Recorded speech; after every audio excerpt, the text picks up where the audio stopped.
नमस्कार सर्वांचं स्वागत आहे आपल्या चॅनलवरती.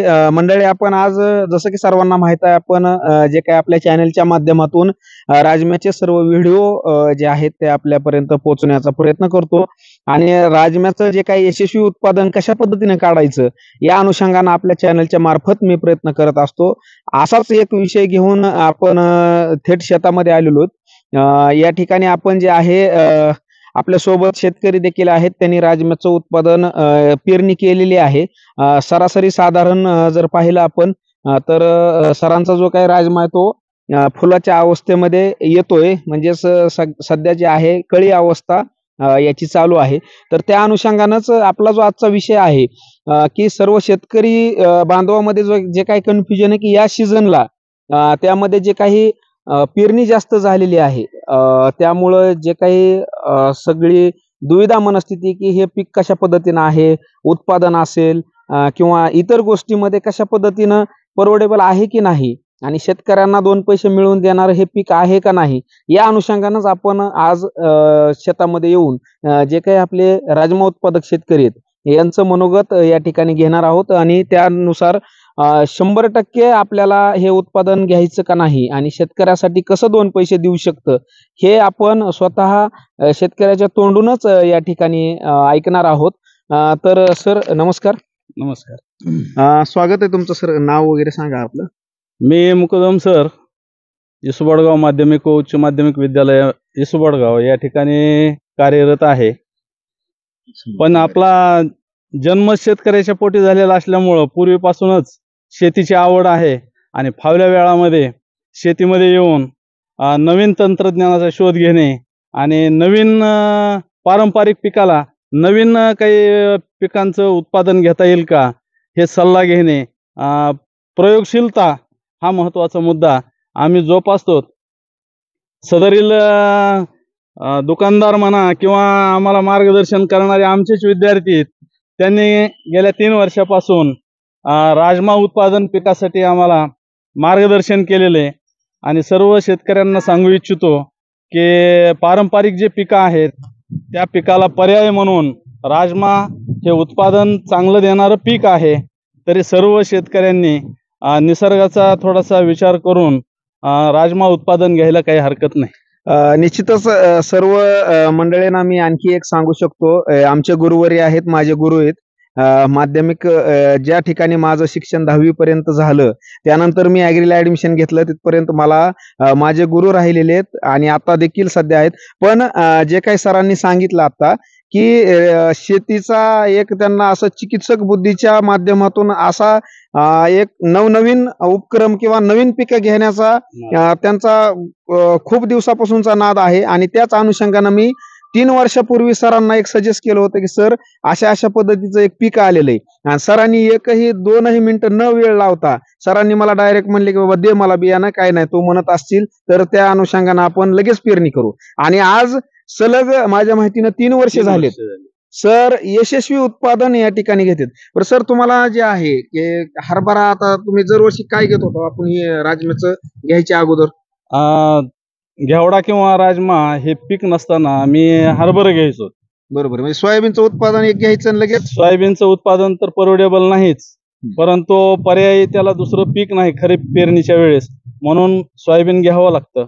त्यानंतर हरभरा घेतला जायचा, परंतु हरभऱ्याला हे मर लागणे, आता नवीन रोग आणखीन आलेले आहेत, त्यामुळं ते हरभरा हे पीक परिपक्व होण्याआधीच त्याच्यावरती रोगांचा प्रादुर्भाव होतो आणि ते शेतकऱ्यांना काही परवडेबल राहत नाही.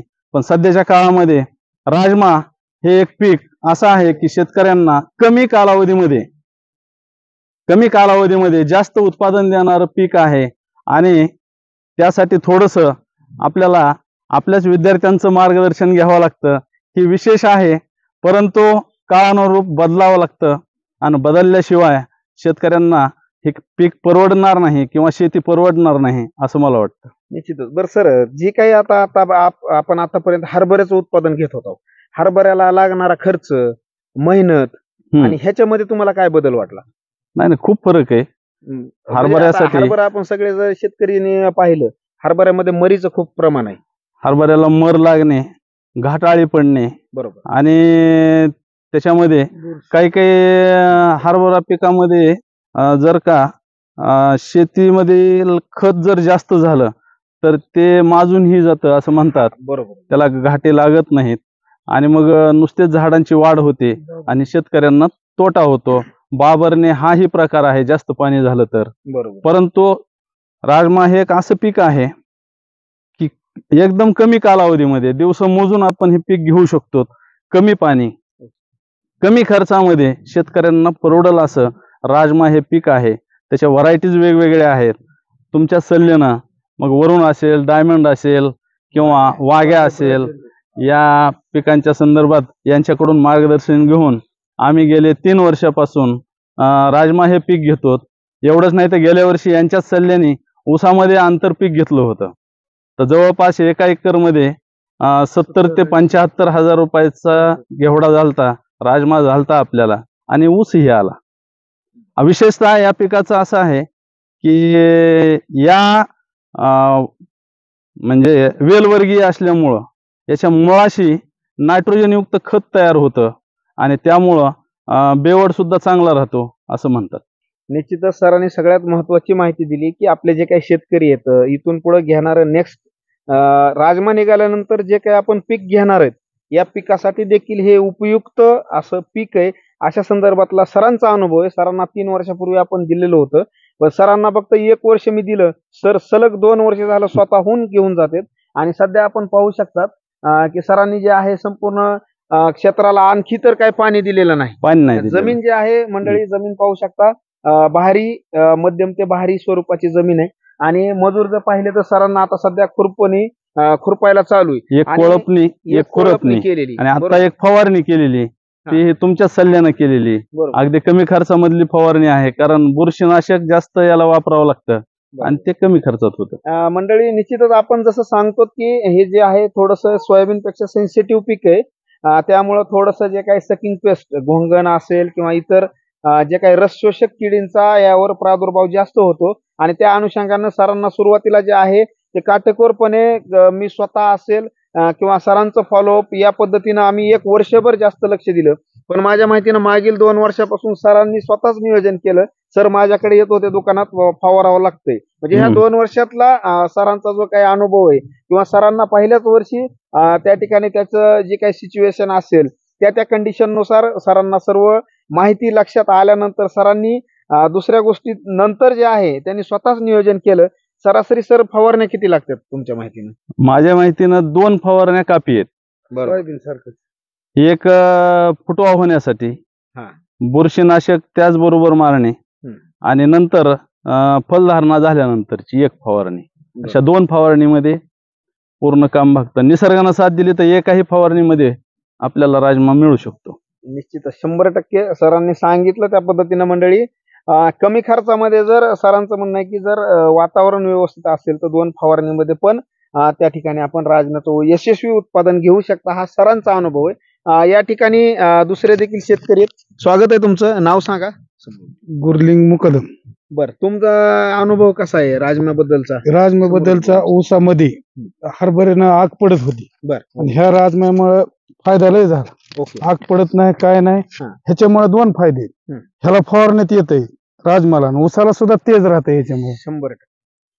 बरोबर आहे. मंडळी जे काही आंतरपीक घेतलेले या ठिकाणी शेतकरी आहेत यांचं म्हणणं आहे की आपण ऊसाला आता सर्व ऊस उत्पादक शेतकरी बरेचसे आहेत, पण आपण ऊसाला शक्यतो फवारण्या करत नाहीत. बरोबर आहे. राजम्याच्या अनुषंगानं जर राजमा हे आंतरपीक घेतलं तर त्यामध्ये जर आंतरपीक घेतलं तर त्याचा निश्चितच आपल्याला ऊसाला देखील फायदा होतो. आणि तुम्ही आतापर्यंत जे घेतलंय म्हणजे जे काही परवडेबल कशा पद्धतीने वाटलं? आता आपण हरभरा घेणारे शेतकरी, मी पण शेतकरी, सोयाबीनचं उत्पादन घ्यायचं पारंपरिक पद्धतीनेच आपण आतापर्यंत घेत होतो. राजमा घेतल्यावर तुम्हाला काय बदल वाटला? बदल वाटला. राहुलनंच सल्ला दिला आपल्याला. ठीक आहे. त्या टायमाला घेतला, सल्ला दिला, माहिती दिली, ह्याच्यात फक्त लावा, तुमचं सगळं ह्याच्यात चांगलं होईल. मग आग पडायची ऊसाला बंद झाली. हरभरे मला ऊस बघू वाटत नव्हतं. राजमा पीक परवडलं. ऊस तर तुमचा ओकेच झाला. ओकेच झाला. मी तर म्हणलं राहुलला आता ही 5-6 हजार पाण्यात टाकून द्यायची, पण त्याच्यात 75,000 रुपये झाले ती आपल्या राजमामुळे. फायदाच झाला. बरोबर. आणि एवढं थांबलो नाहीत. आम्हाला ज्यावेळेस याचा फायदा झाला त्यावेळेस आम्ही इतर शेतकऱ्यांना सुद्धा या राहुलच्या पिकाबद्दल माहिती दिली. मला आवश्यकच आणि माल गेला शेतकरी, माझ्या हातावर. आता हे पीक घेतायत. बरोबर.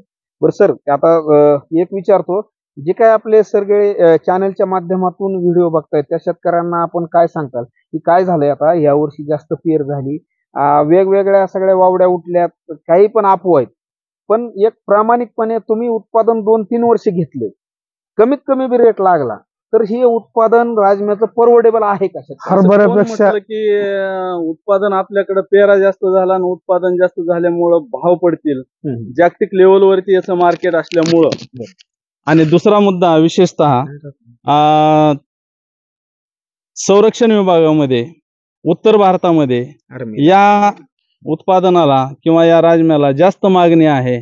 पूर्ण महाराष्ट्रामध्ये जरी राजमा झाला तरी माझ्या माहितीनं त्याच्या रेटमध्ये काही फरक पडणार नाही. तुरळक तर जागतिक लेवलनुसार 1500 रुपयाचा फरक तर कोणत्याही उत्पादनामध्ये आपल्याला रेटच्या संदर्भात दिसतोय. परंतु राजमा जास्त पिकला म्हणून रेट कमी होईल असं मला तरी वाटत नाही. बरोबर, निश्चितच. आपल्या शेतकऱ्यांना काय सांगाल की हे पेरणी करणं योग्य आहे का नाही? म्हणजे जे काही आपले शेतकरी आहेत जे की पेरणीच्या तयारीत असतील, काही कन्फ्यूज असतील की पेरावं का नाही, म्हणजे जे काही अफवा असतील, एखाद्या शेतकऱ्याला वाईट अनुभव आला असेल, त्याला नियोजन जमलं नाही, त्यानं 2 शेतकऱ्याला सांगितलं, तुमचा अनुभव कसा आहे? तुम्ही काय सांगाल वैयक्तिक की बाबा हे जे आहे हरभऱ्याला व्यवस्थित पर्याय राहू शकतो का? 2 पैसे शेतकऱ्याला देऊ शकतो का हे पीक? हरभऱ्याला निश्चितच राजम्याचा हा एक पर्याय सर्वोत्तम आहे. सर्वोत्तम का म्हणतो मी? कमी कालावधीमध्ये हरभऱ्यापेक्षा जास्त उत्पादन देणारं आणि हरभऱ्यापेक्षाही पाणी कमी लागणारं उत्पादन आहे. विशेषतः पाण्याच्या पाळ्या देण्याच्या संदर्भात फलधारणा झाल्यानंतर थोडी काळजी घ्यायची. आणि हरभऱ्यामध्ये काय होतं, घाटा लागल्यानंतर किंवा फुलधारणेमध्ये पाणी देता येत नाही त्याला. आणि निसर्गाचा बदल म्हणा किंवा आपल्याच हातून आपण निसर्गाला बदललंय असं म्हणा, हरभऱ्याचं पीक सध्या काढणीच्या आधीच आपलं कोलॅप्स होतंय. म्हणून राजमा हे पीक सर्व शेतकऱ्यांनी घ्यावं असं मला वाटतंय. तुमचं काय म्हणणं आहे? राजमा जे काही शेतकऱ्यांना आपल्या समोर बघून सांगा. राजमा पेरल्यावर लोकांना वाटायलंय की सोयाबीन पिका नाही त्याचे जे ह्याचे जे दुसरं इन आहे म्हणून जी भरमा झालेला आहे ही मालाला नंबर 1 आहे. ह्याच्यात बेवड घ्यायला लोक दुसरं कमी येले म्हणून असं त्याचा अफवा उठलाय. पण मला तर काय बदल जाणवत नाही. सोयाबीनला निघालच त्याच्यात. किंवा दुसऱ्या बी पिकाला ह्याचा काहीच पर्याय नाही, काय म्हणजे बदल नाही, काही परिणाम काहीच होत नाही. ही भीती दिली बरोबर शेतकऱ्याला, ही भ्यायला लागली आता नवीन किंवा नवी माणसं करायला. त्यांना वाटायला की बाबा ह्याच्यावर ही येत नाही आपलं सोयाबीन, घेवडा नको, म्हणजे हे बेवड चांगला नाही असं सगळ्याला वाटायला. बरोबर. तुमचं काय म्हणणं आहे? आपल्याला तर ह्याच्यात काहीच बदल नाही, म्हणजे दुसऱ्या पिकाला काहीच प्रॉब्लेम नाही. बरोबर. निश्चितच धन्यवाद मुकदम सर, धन्यवाद दोघांचा पण. खूप महत्वपूर्ण माहिती सर्व आपल्या शेतकरी बांधवांना दिली. आणि मंडळी, यांचा जो अनुभव आहे सरांच्या आणि ह्या दोघांच्या पण म्हणण्यानुसार की निश्चितच 2 पैसे आपल्या शेतकऱ्याला देणारं पीक आहे. एक नॅचरल आम्ही बाईट जे आहे, एक नॅचरल व्हिडिओ या ठिकाणी सरांचा केला. एक अचानक मी या ठिकाणी आलो होतो, सरांना फोन केला की सर प्लॉटवर आलोय आणि आपल्याला व्हिडिओ करायचा आहे. त्या अनुषंगानं तर सरांचं आणि या दोघांचं पण एकच म्हणणं आलं की निश्चितच आपल्या जे काही हरभऱ्याला जे काही कंटाळलेले शेतकरी आहेत, सगळे शेतकरी, मी पण शेतकरीच आहे, पण हरभऱ्यामध्ये आपण उत्पादन घेतल्यानंतर हरभऱ्यामध्ये होणारी मर असेल किंवा इतर बाबतीमध्ये फक्त मोकार वाढ होणं, त्याला फळधारणा न होणं, उतार न येणं आणि खर्चाचा जास्त खर्च होऊन उत्पादन शून्य, त्या हरभऱ्यापासून जे काही शेतकरी आपले त्रस्त झालेले आहेत, या त्रस्त झालेल्या शेतकऱ्यांसाठी हा राजमा पीक हे एक वरदान होऊ शकतं, हे निश्चितच आहे. मंडळी, भेटूया नंतरच्या व्हिडिओमध्ये. या ठिकाणी आपण नंतरचा जो काही व्हिडिओ आहे, ऊसामध्ये राजम्याचं आंतरपीक कशा पद्धतीने घ्यायचं, तो लाईव्ह व्हिडिओ आपण नेक्स्ट व्हिडिओ आपला येणार आहे. तर या ठिकाणी संपूर्ण व्हिडिओ बघितला त्याबद्दल सर्वांचे धन्यवाद. चॅनलला नवीन असाल तर सबस्क्राईब करा, फॉलो करा आणि नवनवीन व्हिडिओ राजम्याचे आपल्या चॅनलवर येत राहतील. आणि निश्चितच तुम्हाला 2 पैसे कमवून देणारं आपलं चॅनल आहे.